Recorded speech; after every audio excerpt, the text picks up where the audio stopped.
तो एडी भाई आज हमें बताएं हाउ टू मैनेज अस्थमा।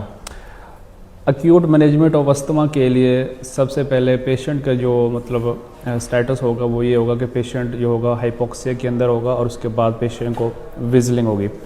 तो इसके लिए जो एक्यूट अस्थमा की मैनेजमेंट है उसके लिए हम ड्रग ऑफ चॉइस जो होती है वो फार्मिट्रोल होती है।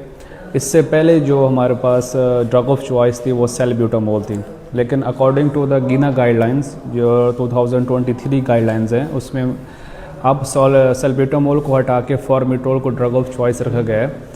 इसके बाद अगर पेशेंट जो है वो ठीक नहीं आता तो इसका मतलब ये है कि उस पेशेंट में स्टेटस एस्थमेटिकस है। तो स्टेटस एस्थमेटिकस के ट्रीटमेंट के लिए आपको याद रखने हैं 3H के नाम से।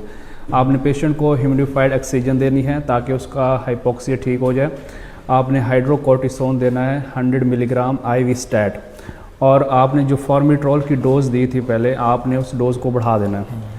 इस दौरान अगर पेशेंट ठीक नहीं होता तो आपने दूसरी दो दवाइयाँ ऐड करनी है, लाइक आप इप्राट्रोपिन ऐड करेंगे इन्हेलर के अंदर, उसके बाद आप मैग्नीशियम सल्फेट देंगे उस इन्हेलर के अंदर, और उसके बाद आप अमाइनोफिलीन देंगे।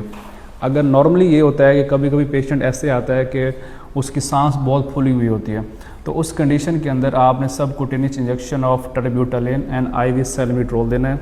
इसके बाद भी आपने वेट करना है कि अगर पेशेंट ठीक नहीं होता तो फिर पेशेंट को जनरल एनेस्थीसिया देना है और पेशेंट को वेंटिलेटर पर डाल देना है। अब वेंटिलेशन जो होगी वो उसे सांस दिलाएगी।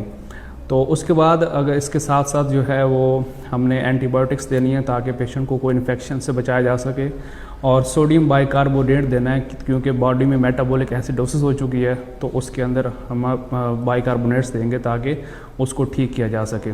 तो ये हमारी कंडीशन रहेगी इस वो मैनेज करने के लिए। अगर इसके बाद पेशेंट ठीक नहीं होता तो फिर अल्लाह से दुआएं करें।